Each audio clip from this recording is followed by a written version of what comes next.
Welcome back, everyone. This is Naptown Hustle, and we are here again with PDH, Pauper Commander. This is one-on-one PDH or Pauper Dual Commander, and we are playing in a tournament. We are trying to see who is the best Pauper Commander. So today we have a quarterfinal match. This is Armix and Toggo versus Aegar the Freezing Flame. Aegar the Freezing Flame is a tempo deck. It's blue-red with a lot of burn spells. Armix and Toggo is a mid-range deck with a lot of artifact synergy. So put your predictions in the chat of who you think is going to win the whole tournament. The deck lists for all the decks are in the description below. Let's jump into it. I'm on the left playing Aegar the Freezing Flame, and I open up with a tap land. Nathan is on the right playing Armix and Toggo, and he opens up with a swamp. On my turn, I play a Firebrand Archer. On his turn, he plays a Reckless Fireweaver. On my turn, I pay 3 for Aegar the Freezing Flame.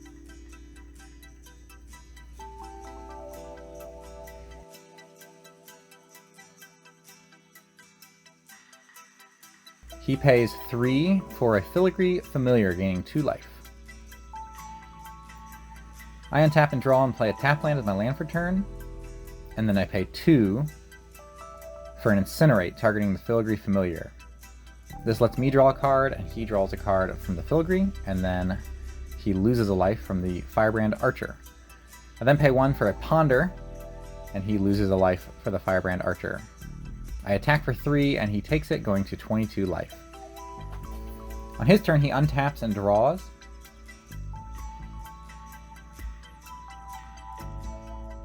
And he pays 3 for Toggo, Goblin, Weaponsmith. He then plays a mountain and puts a rock into play. This triggers the Firebrand Archer, and I lose a life. He then pays 1 and sacrifices the rock for Voltage Surge to deal 4 to Aegar the Freezing Flame, killing him. And he attacks for 1. I take it, going to 23. On my turn, I untap and draw. And I pay 3 for Of One Mind, which draws me 2 cards. And it hits him for 1. I play a tap land, and then I pay 1 for a Fiery Impulse.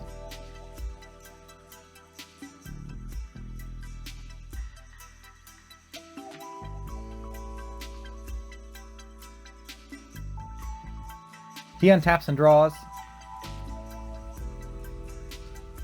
and he pays 1 for a Vault Scourge, losing 2 life for Phyrexian mana. I lose a life for the Reckless Fireweaver. He then pays 3 for a Rakdos Locket, a mana rock. I lose a life for the Reckless Fireweaver. And then he pays 2 more for Chainer's Edict, making me sacrifice a creature. I sacrifice my Firebrand Archer, and he attacks me for 1, taking me to 20. On my turn, I untap and draw. And I play a Mountain as my land for turn, and then pay 5 for my commander, Aegar the Freezing Flame. I then pay 1 for Chain Lightning, and deal 3 to his Vault Scourge and draw a card. He does not have 2 red, so he cannot copy it. I pass the turn back. He untaps and draws.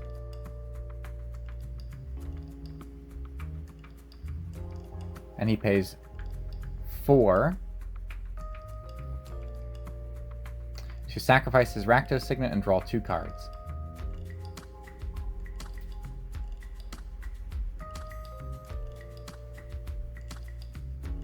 He plays a mountain as his land for turn, and then pays 2 for an Atog. On my turn, I untap and draw.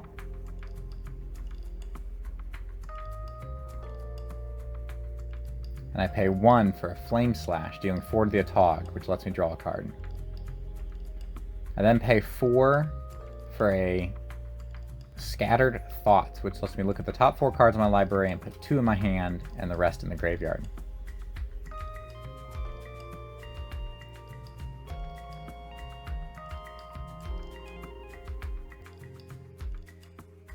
I then put a Robe of Mirrors on my commander. giving it Shroud, and I attack for 3. He goes to 13.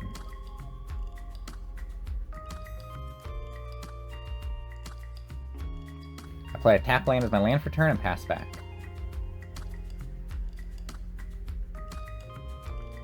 He plays a Nihil Spellbomb, and I lose a life.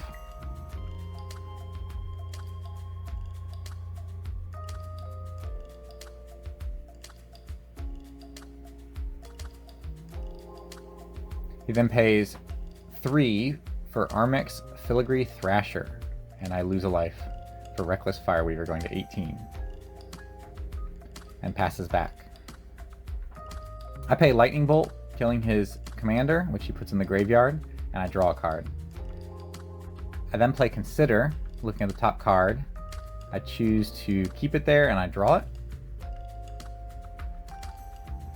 I then play Thermo Alchemist, a 0/3 for 2 with Defender that can tap to deal 1 damage to each opponent, and it untaps whenever I play an instant or sorcery spell.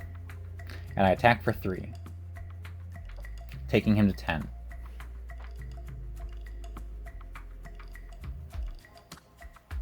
He untaps and draws. And plays a land.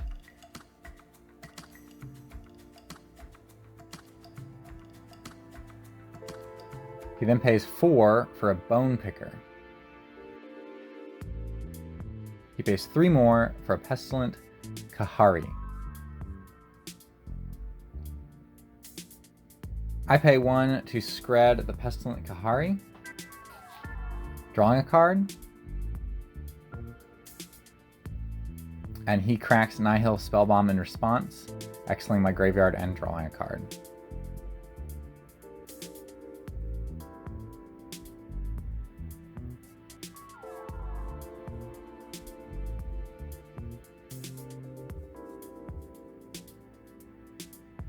At the end of his turn, I play Impulse, looking at the top 4 cards in my library and putting one of them in my hand.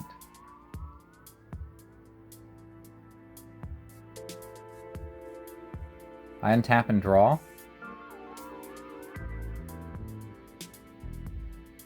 I play a land. I tap the Thermo Alchemist, dealing 1 to him. And then I play Warlord's Fury, giving my creatures first strike and drawing a card. This untaps Thermo Alchemist. I then play 4 for an Ardent Elementalist. And I return Impulse back to my hand. I hit him for 1 with the Thermo Alchemist, and then I play Impulse and untap it. I look at the top 4 and put a card into my hand.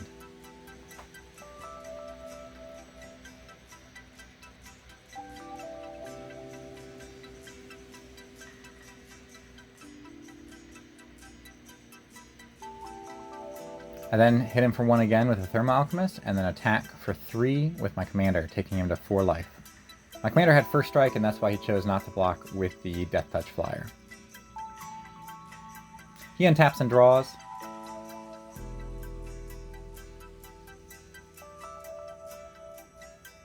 And he pays 1 for a Galv Blast, dealing 2 to the Ardent Elementalist.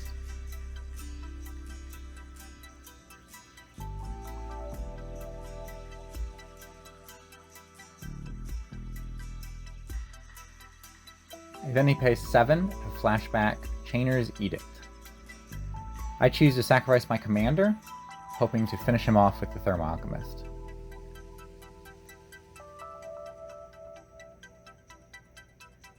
He then attacks for 3 in the air, taking me to 15.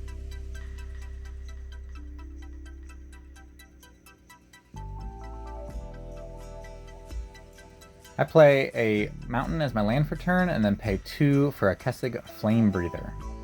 I tap the Thermo Alchemist, taking him to 3. And then I play a Clout of Dominus.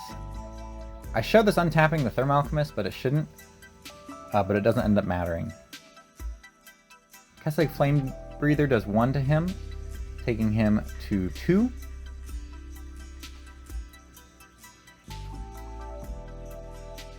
Then I play Swirling Sandstorm, which does 1 to him from the Keswick Flame Breather and untaps the Thermal Alchemist, letting me hit him, taking him to 0.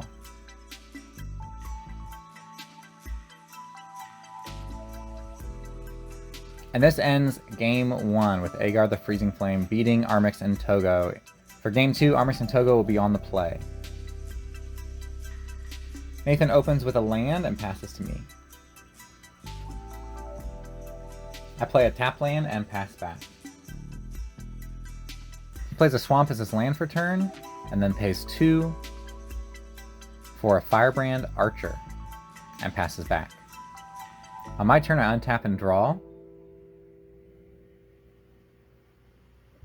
and pay 2 for a Thermo Alchemist, and pass back. On his turn, he untaps and draws, plays a land, and then pays 1 for a Lightning Bolt, killing the Thermo Alchemist and dealing 1 to me from his Firebrand Archer. He plays a Boot Nipper and gives it lifelink, and then attacks for 2 with his Firebrand Archer. My turn, I untap and draw and pay 3 for my commander, Aegar the Freezing Flame.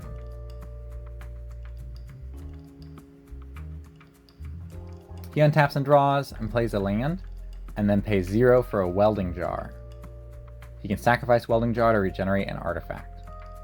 I lose 1 from the Firebrand Archer for the Welding Jar.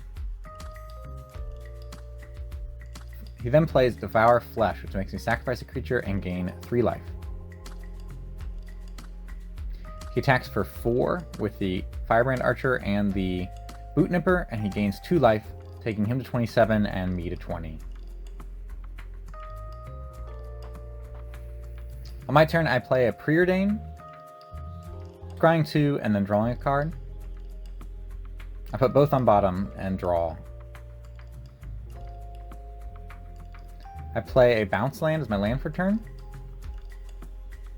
and then pay 1 for a Curfew, making both players bounce a creature back to their hand. He bounces the Boot Nipper. I then pass turn. He plays a Witch's Cottage tapped, and then pays 3 for Armix Filigree Thrasher.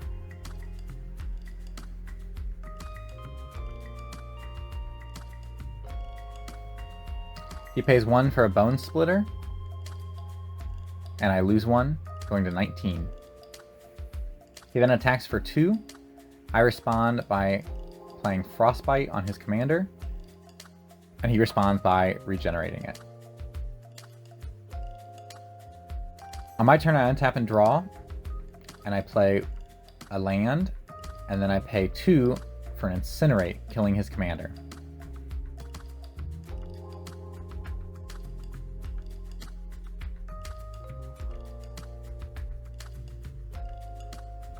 I then pass back.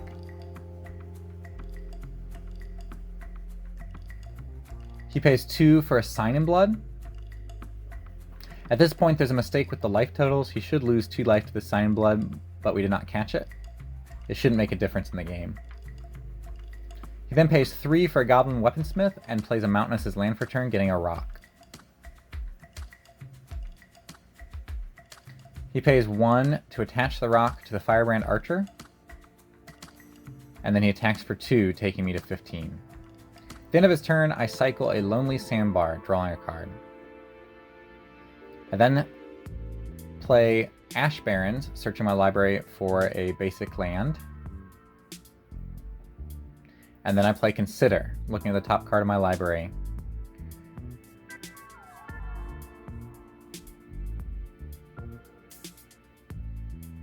I choose to put it in my graveyard, and I draw a card. I then untap and draw, and I play a Mountain as my land for turn, and then play Swirling Sandstorm with Threshold, dealing 5 to all creatures.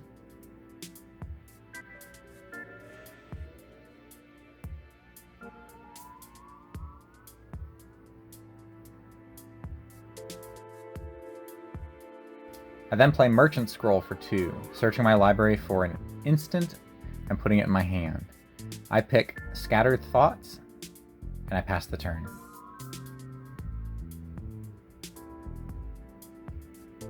On his turn, he untaps and draws.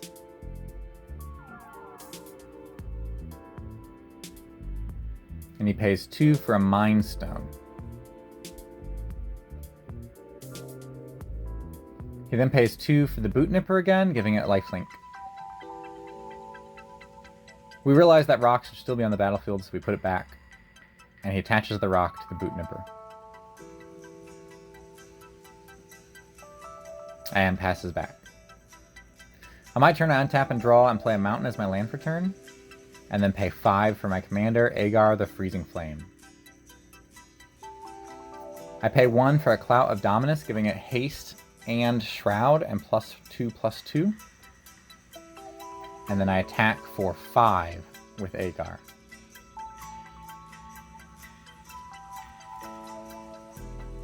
He takes it, going to 22 life.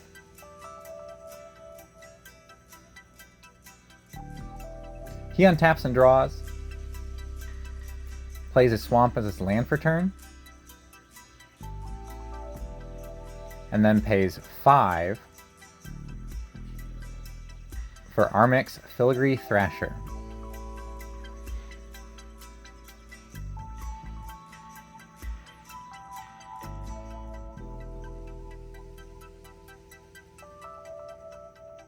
He pays 1 to attach the Bone Splitter to his Boot Nipper, doing 4 damage to me. He should also gain 4, but that was missed. At the end of his turn, I pay 1 and I delve 5 for a Magmatic Sinkhole, dealing 5 to his commander and drawing a card. I untap and draw.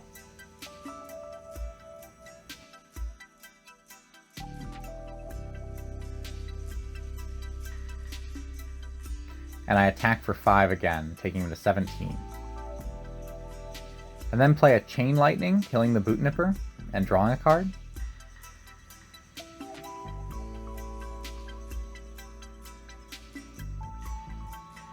And then pay 4 for a Pyroceratops, a 2/3 with Trample that gets a +1/+1 counter whenever I play a non-creature spell. And I pass back. At the end of my turn, he cracks the Mind Stone to draw a card. And then he untaps and draws for turn.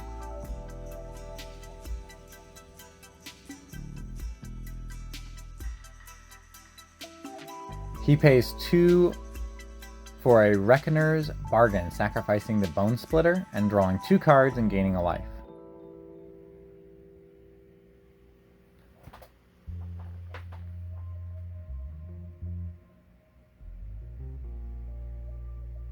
He plays a tap land, and then pays 2 for a Felwar Stone. He plays 1 for a Goblin Gavalier, a 1/1 with Trample that gets +2/+0 for every equipment attached to it. I untap and draw, and I play a Mountain as my land for turn, and then pay 4 for Scattered Thoughts. Looking at the top 4, I'm putting 2 in my hand and 2 in the graveyard. This puts a +1/+1 counter on Pyroceratops.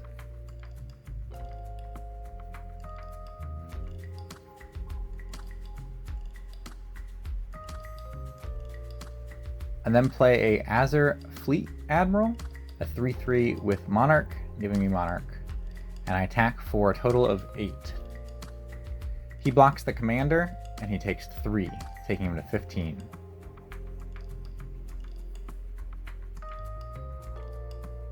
At the end of turn, I draw from Monarch.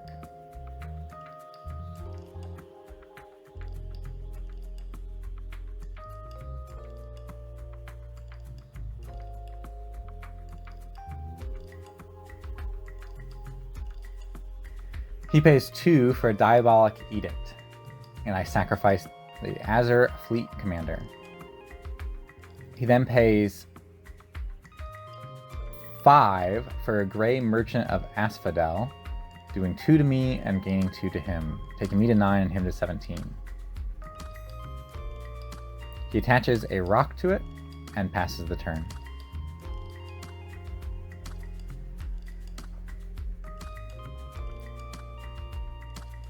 I draw, play an island as my land for turn, and then pay 1 for a Relic of Progenitus, putting a +1/+1 counter on the Pyroceratops. I crack the relic, exiling all graveyards and drawing a card. I then pay 1 for a Fiery Impulse, dealing 2 to the Gray Merchant and putting a +1 counter on the Pyroceratops. I then pay 4 for an Archaeomancer, getting back the Fiery Impulse, and I play it again, putting another +1 counter on the Pyroceratops and killing the Gray Merchant. I then attack for 11, taking him to 6.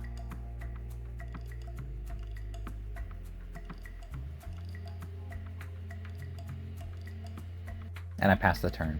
At the end of turn, I draw from Monarch.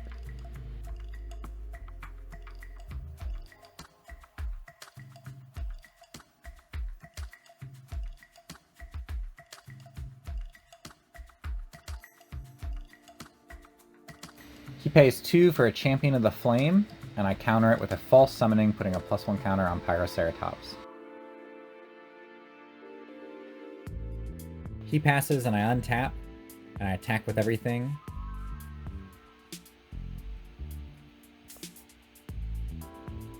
Dealing 13 to him, taking him to -7. And with that, Aegar wins a second game and beats Armix and Toggo 2-0, moving on to the semifinals. That was a tough game for Armix and Toggo. Every single creature they played got burned, and they didn't have the removal spell at the right moment to get rid of the commander. Once Aegar had a protection spell on him and couldn't be dealt with, he just gained so much card advantage from burning all their creatures. Thanks, Nathan, for a great game.